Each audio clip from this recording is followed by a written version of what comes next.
Okay, so it says Shmuel Aleph, Shmuel Bet, chapter 1. V'ahi acharei mot Shaul.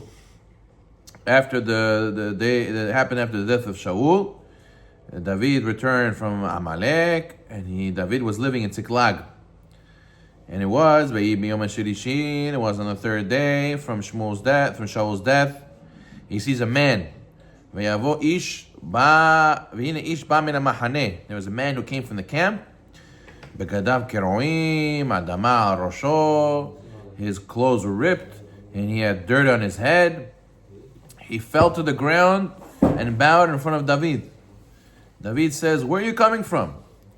He said, "I'm coming from the Israelite camp." He said, "What happened? Tell me now." He said, "I came back from the war. You should know, Vayamutu gam Shaul veYonatan beno metu." You should know, David. He finally tells him the news. Shaul and his son Yonatan died.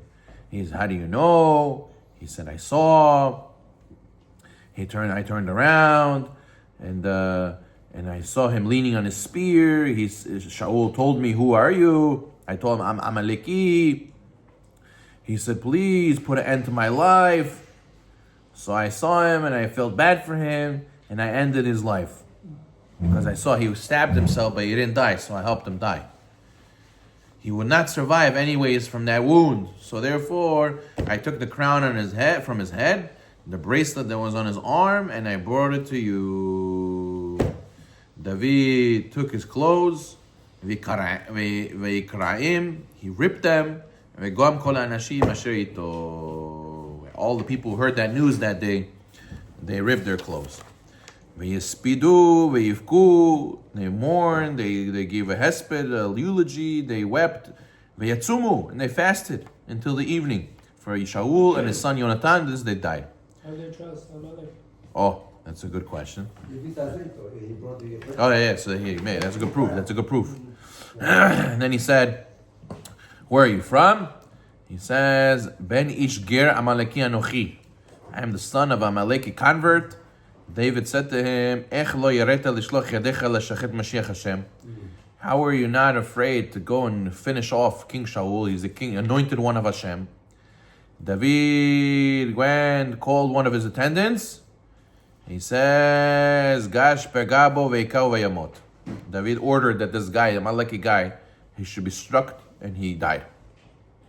David said, "Damecha aroshecha." Your blood is on your own head. Your mouth testified on your own that you killed the anointed one of Hashem. He was on the king's order.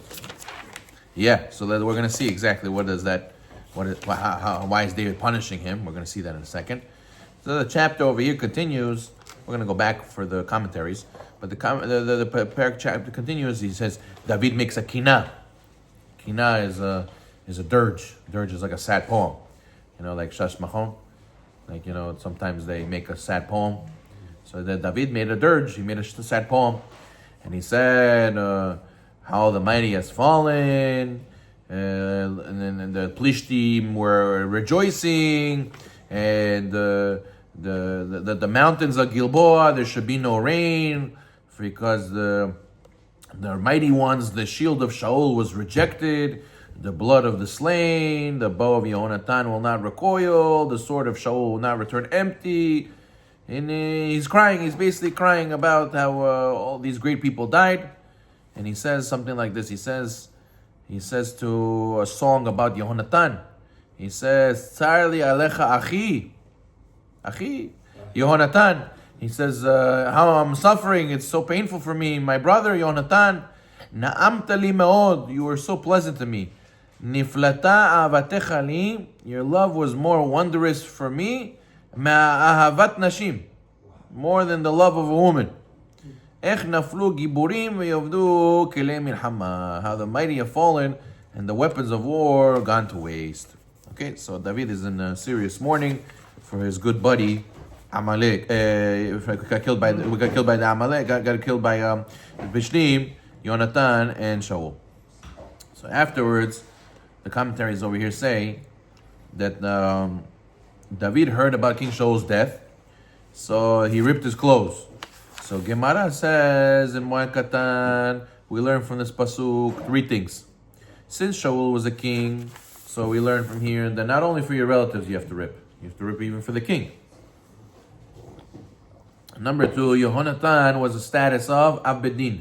So you have to rip for the Abedin also. Let's say a big sage, a big rabbi dies in the community, so everybody has to mourn. And then finally, when you hear the news right away, that's the best time to rip. So really, you're supposed to rip when you hear the news. But la'alacha, today, the custom became that you rip in the Bet HaKvarot. That's when they rip. But really, according to the letter of the law, you rip when you hear the news. Okay. So now over here. Good. So now he says, where are you from? The guy said, I'm son of Amaleki convert. So we understand he's a Jew. Oh, what is that? He's an Amaleki convert from Amalek. How is that possible? So the young man said, I know David Shaul died. When he told David that he was the son of Amaleki convert, David remembered that Moshe Rabbeinu was told you can accept a convert from any nation, except for Amalek. Then David said, your blood is on your own head. You told me you're from Amalek. That's it. We got to get rid of you, right? Since he admitted that he descended from Amalek, he cannot be from the Jewish nation. Right. So this is what the pasuk means, that Amalek is for dor, generation, which means even any generation, many generations later, no descendant of the Amalek will ever be accepted to the Jewish nation. Now, in David's eulogy of Shaul and Yonatan, he mentions the archer's bow. Why does he mention the bow? So he says, David is saying, when the righteous people like Shaul and Yonatan die, the nation is no longer protected in their merit. And therefore, the Jewish people's enemies are ready to attack. Therefore, we need to have our bows ready to fight them. Interesting that we have a bow also when Rabbi Shemuel by Ohai, Lag Baomer. People shoot bows and arrows also. It's interesting. Interesting minhag. I'm not sure. After hearing about Shaul Yonatan's death, he gave eulogy. What did he say? He says that it's Ktuva al Sefer Yashar. Vayomer lelamed bnei Yehuda kashet ve'ine Ktuva al Sefer Yashar. We must teach the children of Yehuda the archer's bow. We got to get our bows ready. It's written in the book of the upright. What's the book of the upright? What's Sefer Yashar? What's this book? So some commentaries say, some opinions say in Masechet Avodah Zarah, the book of the upright is Sefer Bereshit, because Avraham, Isaac, Yaakov, they're called Yashar. They're called upright, right? As what did Bilam describe? He says, Tamot nafshi, mot yesharim. He says, I wish to die the death of the upright. And he was referring to the Avot. And Yehuda, why is it called the children of Yehuda? Because it says Yehuda is connected to the bow. It says in the Pasuk in Vayehi, your brothers shall acknowledge, your hand will be at the nape of your enemies. What is the word over there? It says, he says like this. He says, Yehuda ata yoducha achicha yadecha ba'oref oivecha. Ezu milchama shetzicha yad keneged ha'oref, harei ze keshet. Because when you pull a bow, your hand is next to your oref, your hand is next to your nape. So therefore, Yehuda used to fight with the bow, with the air or the archery. Another opinion says Sefer Yesharim is Sefer Devarim, because it says in the Sefer Devarim, "Ve'asita tiyashar ve'to beinei Hashem." Right. So there it says that the commandment to do what's upright and good in Hashem's eyes. So that's why it's called Sefer Yesharim. And some say it's Sefer Shoftim. Okay, beseder. But the point is that David is saying that we have to study those books in order that we shouldn't fall into the same situation. Okay, fine. So he says in his eulogy, he says that the daughters of Israel cry about Shaul.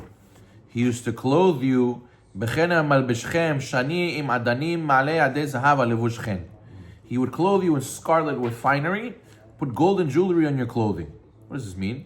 It means King David saying that the ladies have to mourn Shaul the most, because he enabled them to have jewelry, because he was such a good king, the nation was prospering, right? So he says, you guys have to cry because we lost him. The Gemara says that when Shemuel died, the ladies also eulogized them the same way they eulogized King Shaul. Why? Because the Gemara says a story in Sefer Nedarim about the Shemuel. A man once made a neder that never to receive benefit from his sister's daughter because he thought she was too ugly to marry. They brought the young woman to the house of Shemuel. So meaning, he wanted him to marry his niece, his sister's daughter. And he didn't want to. He thought she was ugly. So he made a neder, I'm never marrying her. So Shemuel wanted to make Shalom Bayit over here. So what did he do? They brought her to Shemuel's house. And he said, make her makeup, give her makeup, make her a makeover, make her look beautiful. Shemuel then brought the uncle and asked if she was the woman he made a vow against. He said, no, she's so beautiful. He said, exactly. And therefore he made a hatarat nedarim for him. And then Shemuel felt such a compassion, he cried, all the Jewish women are beautiful. It's poverty that makes them ugly. So therefore he says that you just got to wash them up a little bit, like a diamond in the rough. You got to wash it from the dirt, and you're going to see how beautiful they really are. He is so beautiful. Exactly. So therefore, the woman cried when Shemuel passed away. The woman used to see how much he cared for them. They all cried like they did for Shaul. The point is that David is teaching us how to give a eulogy. How do you give a eulogy? All the good things that he used to do, all the great compassion he used to have, how he made the nation great. Yes, he did mistakes, but we're not focusing on that. We're trying to give him zechut. The biggest zechut is you make people cry, and when you make them cry, they suffer instead of the neshama suffering. Baruch Ha'olam.